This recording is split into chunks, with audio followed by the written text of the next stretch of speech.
تبلیغات به اندازه قوی هست که شما رو مجاب میکنه به خرید. حالا این خرید آیا نیاز شما باشه یا نباشه اصلا مهم نیست. فرقی نمیکنه. دقیقاً همینطوره. و یکی از مسائلی که حالا نیلوفر جون دوست دارم که بیشتر در موردش برامون توضیح بده اینه که نیلوفر جون این خرید کردن و شاپینگ رو چطوری با هنر میتونیم به هم دیگه پیوندش بدیم؟ یعنی خریدن نمیدونم حالا آثار هنری اینها رو هم میتونیم به عنوان یه جور شاپینگ ازش اسم ببریم یا اینکه فقط این رو برای ارضا کردن روح و روان خودمون فقط باید استفاده بکنیم ازش؟ بسیار مسئله خوبی رو عنوان کردی بهاری عزیزم.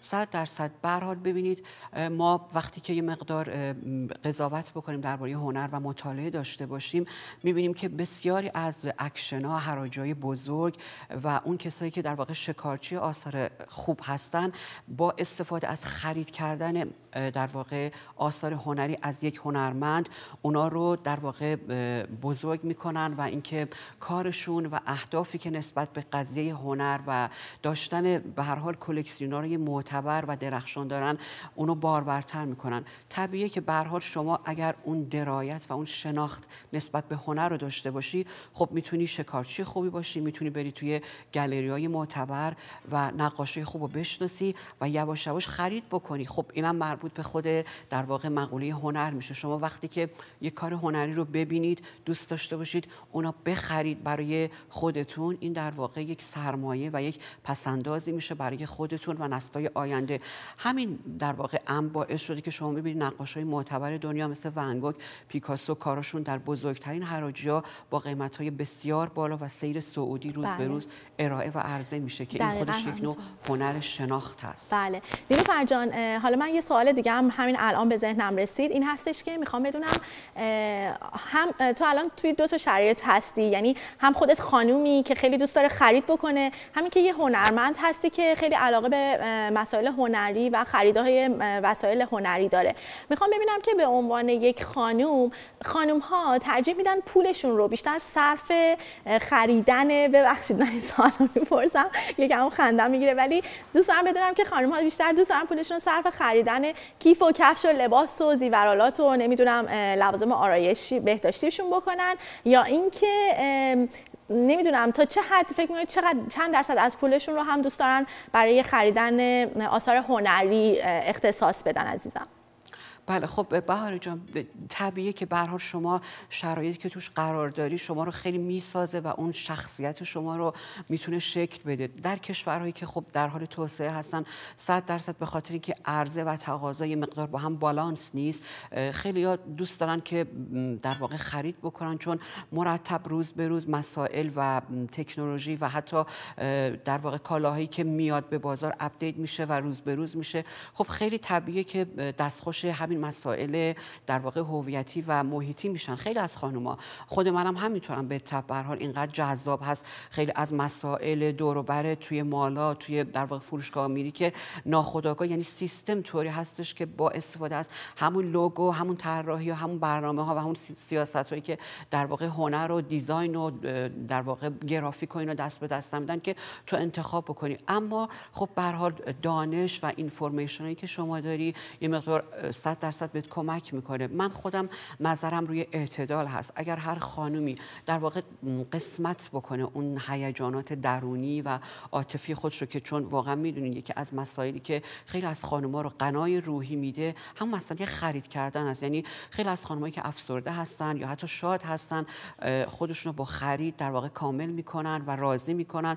خیلی وقتی هم که به خودشون میان میبینن که شاید اون چیزی که انتخاب کردن خیلی به دردشون نمیخورده و این همون دستخوش در واقع سیاست‌های بازار و تبلیغات و همون گرافیک و طراحی‌های لوگو از عطر، کفش، کیف گرفته و اینا در واقع مربوط میشه و همش از اون هستش.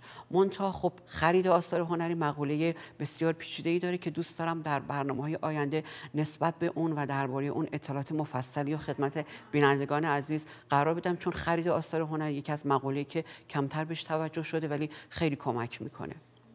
نیلوفر عزیزم واقعا متشکرم از صحبت‌های زیبا و قشنگت. مرسی از اطلاعات، مرسی از اینکه جواب سوال منو به این قشنگی و زیبایی دادی. خیلی متشکرم. آزاده جان، میدونیم که الان خانوما خیلی دیگه همه تو تب و تاب خرید کردن افتادن. نیلوفر جان یه نکته خیلی قشنگی رو اشاره کرد، این هست که خانم‌ها در هر شرایطی ممکنه این خرید کردن و شاپینگ بهشون آرامش بده. چه موقعی که استرس دارن، چه موقعی که خوشحال هستن، شاپینگ واقعا یک کاری هستش که همه رو یه جورایی راضی و خوشحال میکنه. حالا واقعا گفتم مختص خانم ها هم نیست، آقایون هم بعضی هاشون لذت میبرن از این کار، ولی خب درصد خانم ها یه مقداری بیشتر هستش. یکی از مسائلی که خانم ها توی این دوران به خاطر وجود این سیل و تخفیف هایی که روی همه چیز خورده توی دوران قبل از کریسمس و سال نو میلادی، وسایل بهداشتی و آرایشی هست که خانم ها خیلی ترجیح میدن توی این زمان تهیه بکنن، شاید برای 6 ماه آیندهشون رو هم دوست داشته باشن تهیه کنن، ازش استفاده بکنن. نمیدونم الان وضعیت شاپینگ لوازم آرایش چطوره؟ حالا بازار که طبق معمول بازارش فکر می‌کنم مثل بقیه پروداکت‌ها داغ هست، ولی خب برای خانم ها یک مقوله هستش که در واقع اصلا نمیتونیم جداش کنیم و قطعاً کنار حالا کیف، کفش و لباس و بقیه موارد، این یکی از اون محصولاتی هستش که یکی از اون پروداکت هایی هستش که قطعاً توی سبد خرید خانم ها خواهد بود. من فکر می‌کنم که توی این دوران شاید یه سری نکات باشه که بعد نباشه خانم ها حواسشون باشه در زمان خرید، چون برسات اکثر لوازم آرایشی بهداشتی و اون اسکین کیر پروداکت ها قیمتشون قیمت کمی نیست. زمانی که بالاخره پرداخت میشه مطمئن باشیم از اون که استفاده میکنیم، یعنی یه سری نکات رو رعایت کنیم بله. که مثلا محصولی که میخریم ازش راضی باشیم و بتونیم ازش در آینده استفاده کنیم. حالا من این نکات رو میتونم به بینندگان عزیز بگم که حالا فکر می‌کنم خیلی بشه استفاده مرسی. خواهشاً اگه چیزی در ذهنت هست با ما مطرح کن که یکی از این نکات میتونه این باشه که در واقع یه لیست تهیه کنیم از اون چیزهایی که می‌خوایم بخریم توی بازه لوازم آرایشی و بهداشتی و به خصوص حالا قسمت اسکین کیر پروداکتش، مراقبت از پوست، چون برسات وارد فصل زمستون هم میشیم و این قضیه خیلی تاثیر داره و اون سیل هایی که در واقع قرار هست اتفاق بیفته یا هم الان در حال اتفاق افتادن هست، ما رو خیلی اغوا نکنه و بر اساس اون در واقع سیل ها ما خریدمون انجام ندیم. یکیش این هست لیست خرید تهیه کنیم، دوم این که کمک بخوایم از کسایی که اونجا هستن و کمک بگیریم از کسایی که ما رو میتونن راهنمایی کنن نسبت به حالا اون محصولی که ما میخوایم از اون فروشگاه خرید بکنیم، نسبت به انواع و اقسام پروداکت هایی که چون اگر شما لیست رو سرچ بکنید از مواد آرایشی میبینید که کمپانی های بسیار زیادی، برند های بسیار متنوعی این محصولات رو ارائه میدن. مورد بعدی این هستش که سامپل بخوایم، یعنی سامپل هایی که از این محصولات هست استفاده کنیم و اونها رو بگیم و استفاده کنیم، یعنی فقط به گرفتنش ختم نشه، رو پوست امتحانش کنیم ببینیم کدومش به پوستمون میخوره، آیا موئسچرایزر اگر میخوایم، مرطوب کننده اگر میخوایم، آیا میزان جذبش خوب هست، سرعتش خوبه یا به پوست ما آیا در واقع میخوره، تایپ پوست ما. و مورد دیگه این هستش که توی بسته‌بندی محصولات خیلی دقت کنیم. خیلی خانم ها تو بسته‌بندی محصولات بهداشتی دوست ندارن که حالت قوطی باشه که با انگشت این رو درسته دقیقاً همینطوره. هر دفعه شما این رو باید غیر بهداشتی ممکنه بشه، دستمون آلوده باشه. بله دقیقاً. تو انتخابشون حتما در نظر بگیرن که به صرف فقط حالا اسم محصول زیبا بودن انتخاب نکنن.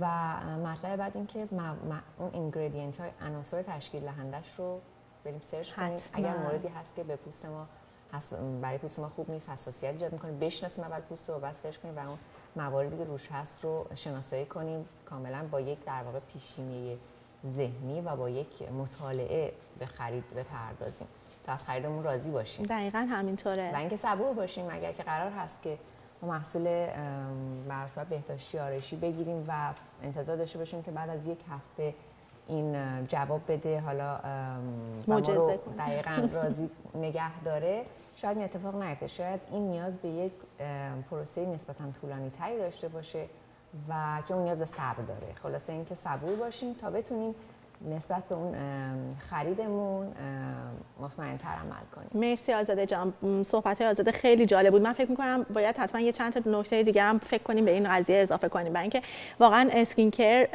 و پروداکت‌های اون مسئله مهمی توی زندگی روزانه همه خانم‌ها هستن. من مجددا اعلام می‌کنم خدمتتون برای دیدن برنامه‌های ما، چه برنامه‌های قبلی و چه برنامه امشبمون، میتونید تشریف ببرید روی فیسبوک، آدرس facebook.com/myradioroya و همینطور روی وبسایت رادیو رویا به آدرس www.radioroya.com تشریف ببرید. روی اسم هر کدوم از بچه‌هایی که مجری برنامه هستن کلیک می‌کنید و زیر مجموعه اسم بچه‌ها برنامه‌های این بچه‌ها که همین لیدیز هست رو میتونید اونجا تشریف ببرید و به اصطلاح نگاه بکنید و لذت ببرید. امیدوارم لذت ببرید از برنامه‌مون. ما توی استودیوی دیگه‌مون امروز مینوی عزیز رو با خودمون داریم. مینو جان همیشه اطلاعات خیلی خوبی در همه مسائلی که حالا موضوعات برنامه که هستش با ما میدن. امروز مینو رو داریم، میخوام ببینیم که راجع به شاپینگ و خرید کردن خانم ها امروز چه اطلاعاتی رو میخواد در اختیار ما بذاره. مینو جون سلام عزیزم، مرسی که امروز هم در کنار ما هستی. امیدوارم که امروز هم اطلاعات خوبی رو مثل روزهای گذشته و هفته‌های گذشته با ما داشته باشی. خوبی عزیزم؟ اینجا صدای ما رو داری؟ عزیزم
خدمت دوستای خوبم و همچنین بینندگان عزیز، خیلی خوشحال هستم که یه شب دیگه با برنامه لیدیز مهمون خونه‌های شما هستم و بله آماده هستم بهار جان که سوالات شما رو جواب بدم.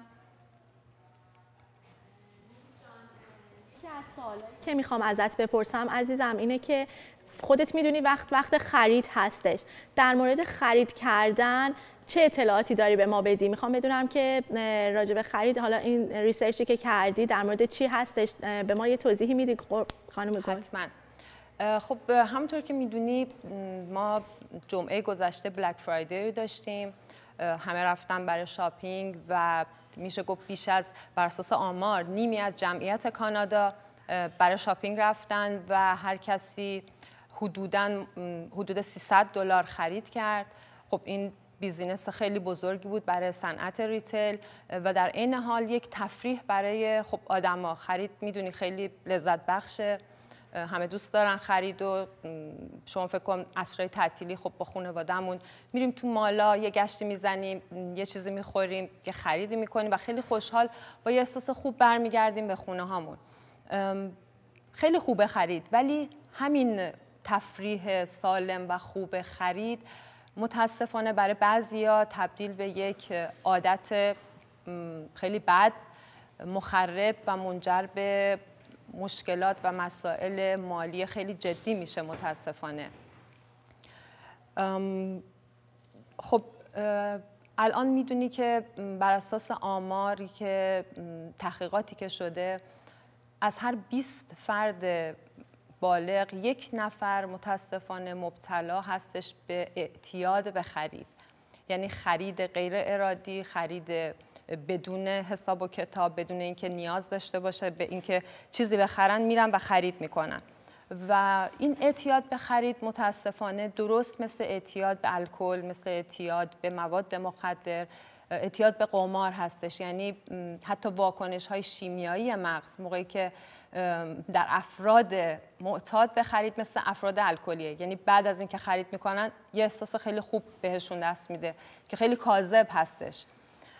و خب این افراد در خونه هاشون اشیاء بسیار زیادی که همشون تگ دارن، از هر چیزی که فکرشو بکنین، لوازم خونه، لوازم آشپزخونه، لباس، اینا تو خونه هاشون دارن و حتی